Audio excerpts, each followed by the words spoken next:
beginning his 10th season as head coach of the Wildcats, setting a school record for longevity for a UK head football coach.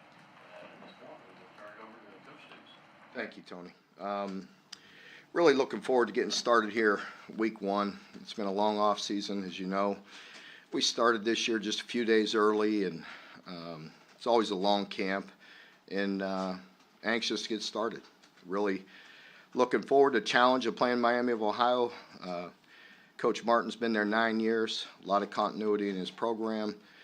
Very well coached football team, a team that's picked to win their division and play in the MAC championship, so we'll have our hands full. I really like the preparation that our team has made throughout the summer, throughout this preseason camp. We're in relatively good shape health-wise, and again, I think it's just that time. You guys have heard me speak. There's been quite a few luncheons and dinners and things of that nature, and a lot of the preseason talk really wraps up today, which I think we're all looking forward to. I know you all got a lot of coverage and appreciate the coverage that you've done to this point and will continue to do throughout the season.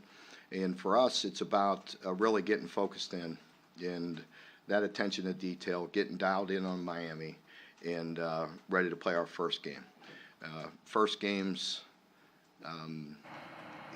I'll get the question probably today, are you nervous, anxious, whatever. I think first games are always unique, because you have a pretty good idea of what you have, but you don't know until you go play a football game. I have confidence in this team. I have confidence in the leadership. I have confidence in the preparation that we've done to this point.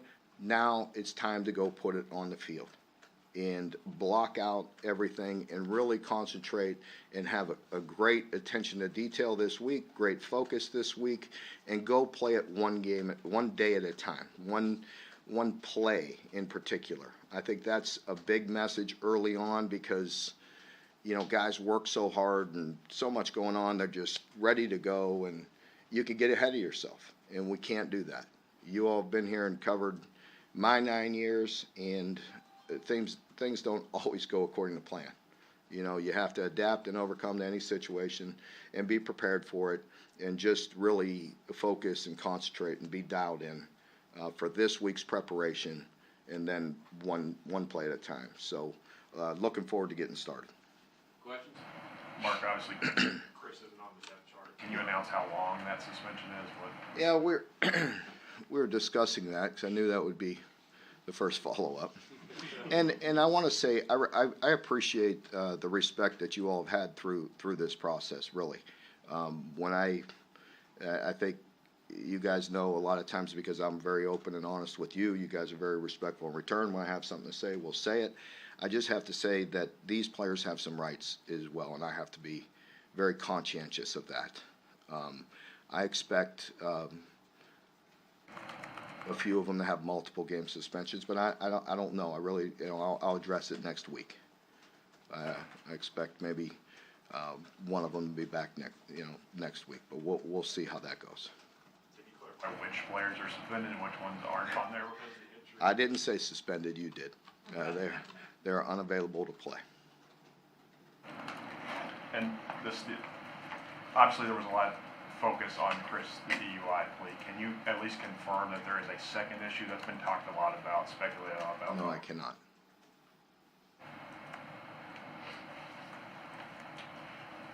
Kenneth Horsey's been starting a long time, but he's second on the depth chart. Is that only because he's been hurt? He's been, and we hope to get him out there today, but he's not at 100% right now. Is it also a little bit of indictment of Jagger's camp as well? Well, Jagger's done a wonderful job, and so Kenneth is a great leader and a starter on this football team when he's healthy. He's not at 100% right now, but we love what we've seen out of Jagger. So it would be easy for me to list Jagger as a starter. So he's really played well, and we're excited about him.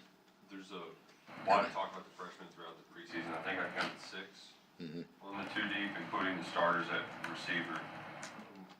I have eight. And I figured I'd get that question today, and the other day I knew what I said, 6, 7, 8, whatever I said. But I think 8 will play for sure. Definitely, probably little chance to be redshirted unless they got injured. and then as many as 12 could play this year. True freshmen, I'm talking. Excuse me, overall, how pleased are you with how the freshmen have developed to this point? I'm very pleased. I mentioned it a couple times, just really like the way they're preparing, the way they're playing.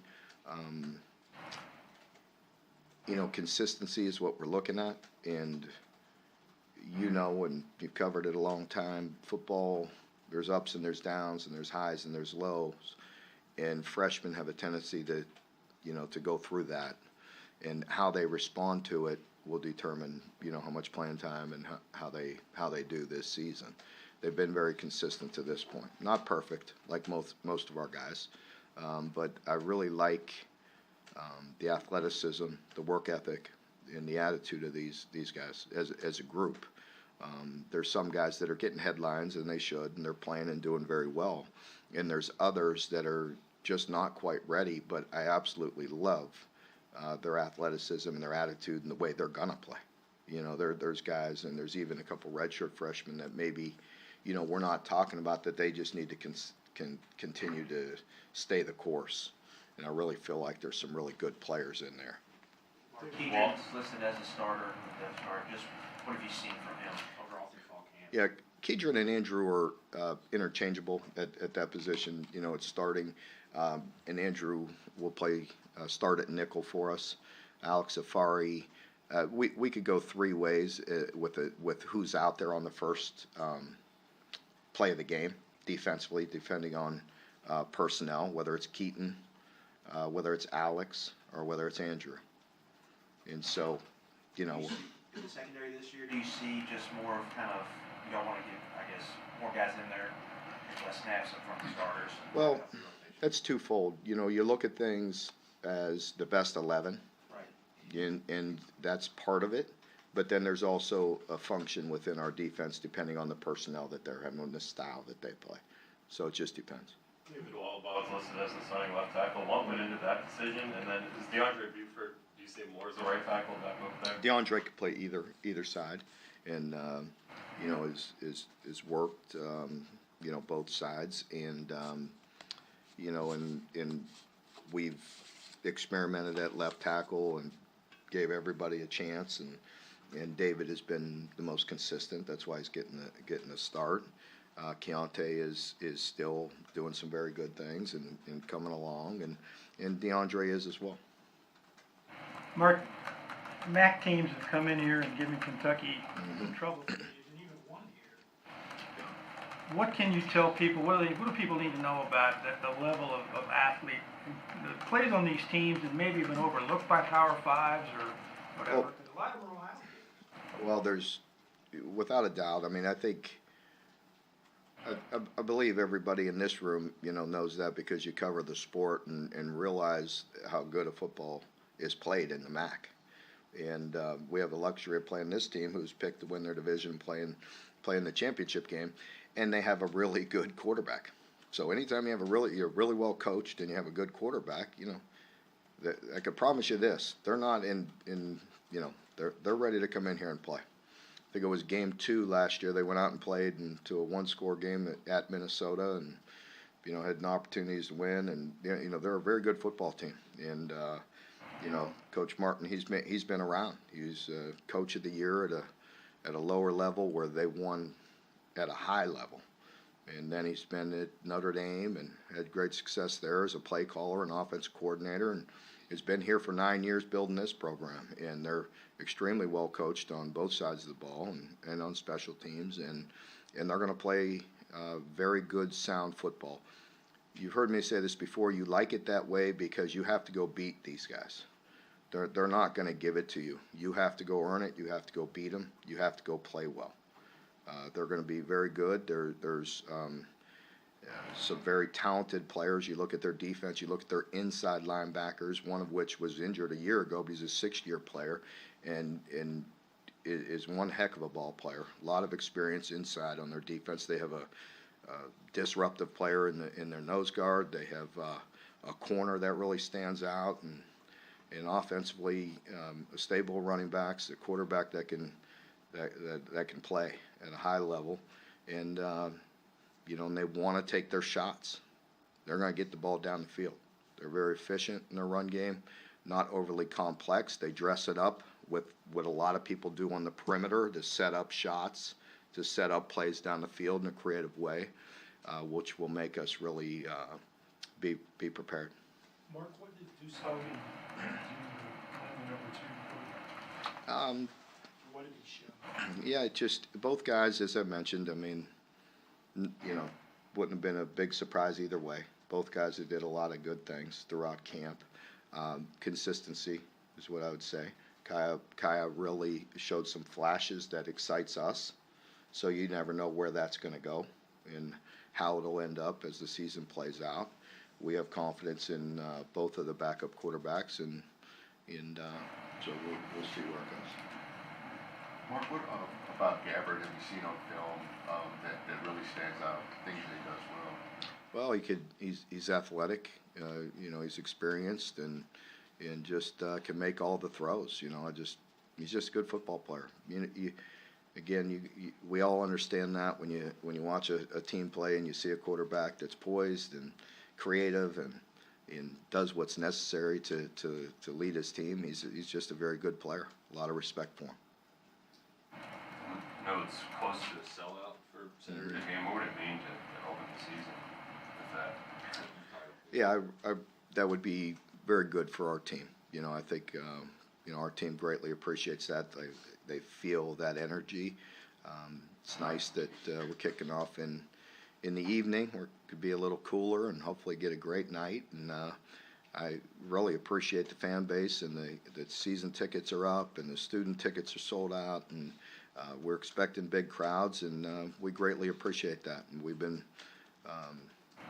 you always heard me talk about that. I always appreciate it, and I know the sacrifice that they make, and I can promise you our team's worked exceptionally hard to go play well. Does this lead up to this year feel any different than your previous decade or so of seasons? Not really. Not to me. It really doesn't. No. Mark, your first. Except I'm getting old. Yeah. Your first win was over Miami. Does that seem like a long time ago? What do you remember about that? I didn't even really realize that till you told me that. Yeah.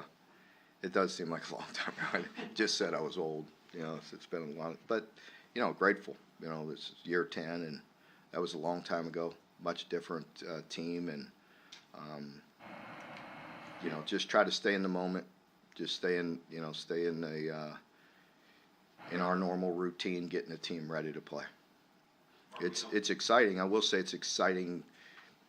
This Monday of game week. We're going to be here every Monday, and God willing, and just that's always exciting. Coming off a win, a loss, you name it. Getting the team prepped for the next opponent and getting in game week routine is something that's exciting. Mark, we know Smoke has experience, but what do you expect from him as he takes kind of a bigger role, especially in this opening game? Yeah, we expect him to be who he is. He has this opportunity right now, and we're excited. I'm excited for him and to see what he does with it. And I have a good feeling what he'll do. Because I've seen him play through the years. I've seen his preparation. I like the way he's responded this camp. I think the coaches put pressure on him because we expect a lot out of him, and we want to see that consistency. And I'm proud of the way he's responded the past couple weeks because he didn't start out there. He didn't start out in the start. The number one spot. Whether Chris was there or not. He's worked his way. I think in the open practice we saw in the spring, Cavassi was like 5th at one point in the running back. Rich talked last week about how much he's matured. Where have you seen maybe off the field as he does some of those things? Well, again, he's responded the right way. He's taking the coaching, he's taking the criticism in the proper way to make him better. Realizing that these coaches are have high expectations for him, and our standard is high, and he's responded to that. I really don't want to get into the negatives. I want to look at the positives that he's done, and he's handled it. He's done it, he put himself in a position to get this start, and I'm excited for him. You have a lot of guys at that position, but Ramona's the other guy on the depth chart. What did he do over the course of this game to impress you guys? Yeah, he really stood out in the second scrimmage. I think it's also, as you can understand, it's difficult for those guys because of reps. You know, we have a lot of good players, and you know, you not many other positions you could go through camp and you have 3, 4 deep, and you could go that hard at that. You know, but at that position, we are deeper. So to get the touches and to prove themselves, they have to do that when they get their opportunities and make the most of their opportunities. We still have a great deal of confidence with the others, and there's still different packages. So that's just the way it's listed. It's not, you know, after the game, they may see a different rep count, you know, so we'll just see the way it goes. Mark, there doesn't appear to be a strong side linebacker on the depth chart. Is Woody Wright one of the players who's unavailable? Yes. Mark, in terms of those unavailable players, what in the process is delaying the decision from either you or the athletic department in evaluating their status when it comes to games? No, there's always layers to things. It's not just, it's not always black and white. And again, the players have rights, and there's processes that are involved, and that's where we're at. Mark, I assume you've heard about Walt. And Yeah. I'm glad you brought that up. I wanted to recognize that and just say that our thoughts and our prayers are with Walt and his family. I really love Walt. I'm really close to Walt. He's just a really good person. Really enjoyed having him on our staff and being around him, and really try to help him and help each other as much as we can with him. Just being down the road and just really, you know, just praying for him and thinking about him. He's just a really good person, great family, and I hope everything goes well for him. I was sick when I heard about it. You know, just it's not a good feeling. We probably talked about special teams less than anything leading up to the opener in camp. How did you like the way those guys finished up the last couple of weeks? Yeah, I really feel good about it. You know, I feel like it's very unusual, as we mentioned before, you know, to feel like you have a 2 deep at kicker and punter, you know, and feel like you have confidence in 4 of those guys. And so, you know, that's a good thing. You know, Wilson coming back, a year ago he was bothered by an injury, and just seeing him come back and really punting the ball extremely well, that gives us depth there and a bright future, and, you know, he's really doing well. And, you know, of course, Ruff has been very consistent. I feel like his leg is stronger. He's worked hard. His consistency is up. So that's a good thing. Chance is still very, very, you know, strong at kickoffs and could kick some long field goals if we had to. And Smith has really come along. So really, you know, I really feel like we got 5 guys that could kick, you know, so. Some exciting options in the return game too. Yeah, the return game I'm excited about. Yeah, you know, I feel like Barry on kick returns will give us some juice. You know, give us a guy that can really hit it. You know, we have other options there that we could go to as well, but that you know, will be good to see. And then Tavion has been a proven punt returner. I know you hate talking about personal achievements and stuff, but did you ever think 9 years ago when you took this job, we'd be sitting here and you're 1 game away from tying Bear Bryant? No. Just didn't think about it, you know, just never really, it's not something you sit there and think about, you know, just grateful to be here, you know, just like we just talked about Walt and other things, that sometimes things are out of your control, but obviously want more, you know, want more success, want more victories, and want to continue to get the program to higher heights, and going to continue to grind away at that.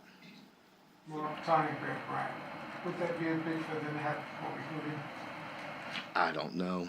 I doubt it. I mean, I think we just got to continue to, you know, work hard at it and do the things necessary. And you know, I'm not sure. In your opinion, anyway, it makes a very reason. I won't say it's not, but it's just not a big deal in terms of feather in the hat. Yeah, I I don't really spend any time thinking about that. I would never want to disrespect the name Paul Bear Bryant, because I think everybody that understands football puts that name at the very top, along maybe one other guy right now. Yeah, you know. So you know, but you know, so that means something. But it's totally different. You know, this is. I'd rather them be comparing me to how many national championships I won like him. So, so you can't. I would never put my name in the same regard as him. I mean, I'm grateful for what we've done here and appreciative and proud, you know, but certainly not the same thing, you know, of the accomplishments that he made, you know, to our sport at multiple schools, you know. So that's not me. Make sure everybody's clear about that. I'm not putting my name in the same category as him. I have ultimate respect for the job that he did. To go back to those young guys who are going to be playing in their first game, do you, I don't know, schematically, do you try to do things to ease them in, or is it just... Yeah, it's something that you got to, you know, be prepared for. You know, it's something I've thought about, you know, because, you know, you're always, you know, new team, you're going to go into it with some inexperience, you know, at certain spots, and so, you know, it's something that we have to be ready for and prepared for. And we have depth, we have experience, we have good guys around them. You know, we need them to be a part of a team, you know, and not just feel like, you know, by themselves they have to do anything special. You know, and I think that is a message that all the players need to understand, especially in week one. It's something that I will hit them over the head with this week about doing their job and focusing on their job, because the bright lights do come on and you're coming into a stadium and everybody wants to do a lot. And, you know, you've heard that before. It's, you know, D linemen wanting to do somebody else's job, you know, instead of taking care of the primary, you know. So they'll hear the word primary a lot this week. Do their primary responsibility first, and then play ball. In other words, say the name. Primary. Did you get a chance to watch any of the games from this past weekend? Did anything jump off at you and say, oh yeah? I got a chance to watch my boys, so I was busy watching my kids, you know, which was good. But I watched just a bit of Nebraska Northwestern.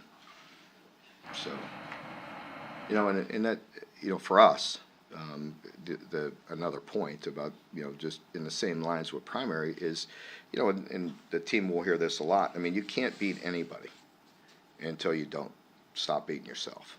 And we weren't fantastic last year with the turnovers, you know, turnover margin. And we don't harp on it. I don't want our team to play scared. I want to play fast, aggressive, physical. But we have to eliminate mistakes, or you're not going to beat a quality team like Miami or anybody. You know, you can't beat anybody unless you just stop beating yourself. And we've been disciplined. We've been good in this camp. But last year we were negative a bunch in turnovers. And you know, we have to get that rectified right from the start. Rich recently talked about the young receivers and their grasp of the new offense and how that comes along. How have you seen them adjust to that in terms of how fast they're playing and how they're processing that? Well, I've been pleased. You know, they're very instinctual players, and you know, that's, you know, that helps. You know, and so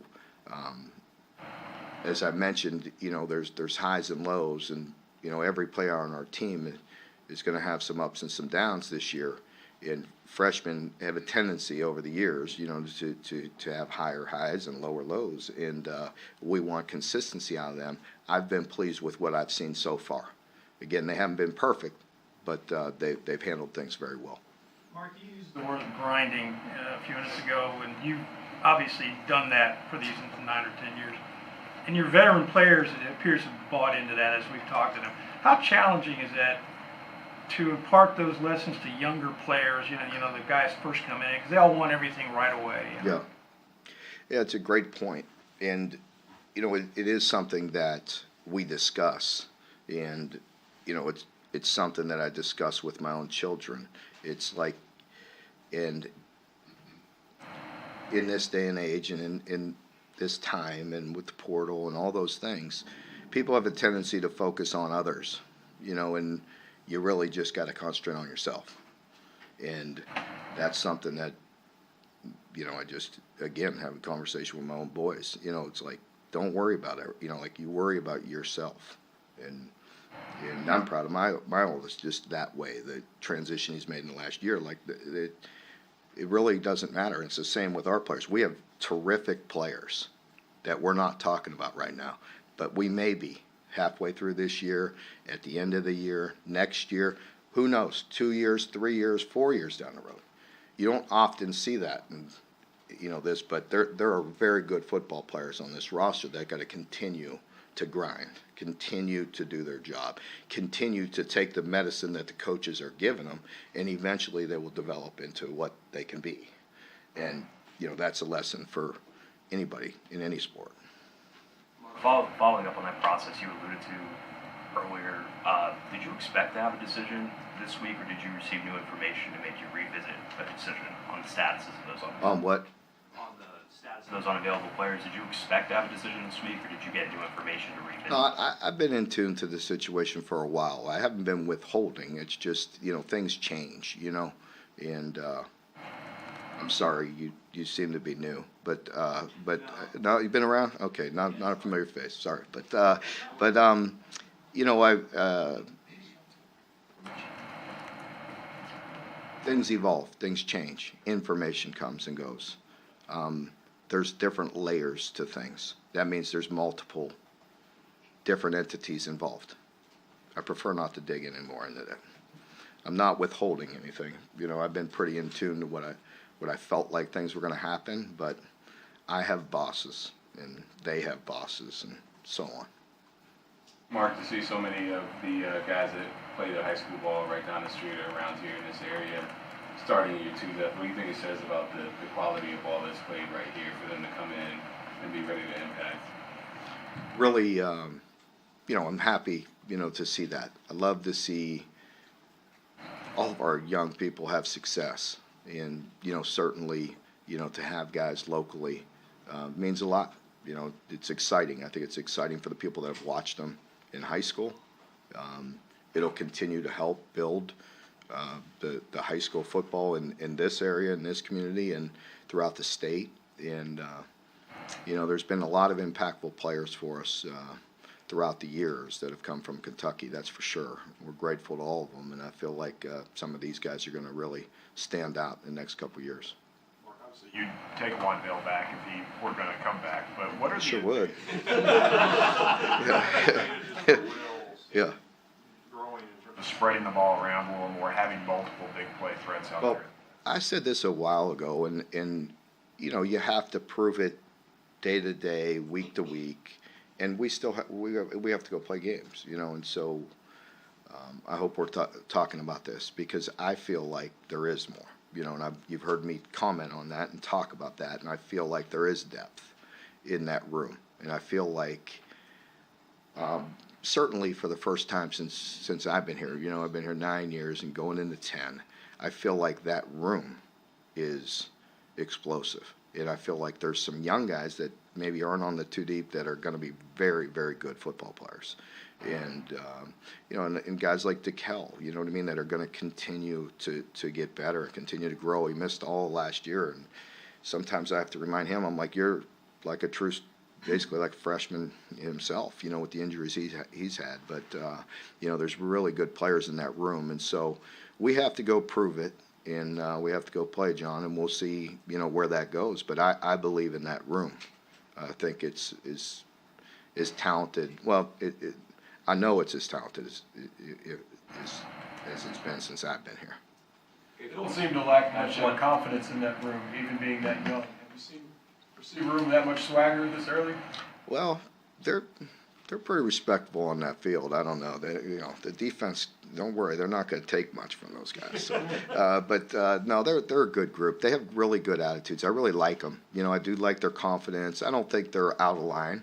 You know, I feel like they're out there very respectful of the game and really with their preparation, their consistency, competitive nature, and also hungry because they know they need to get better.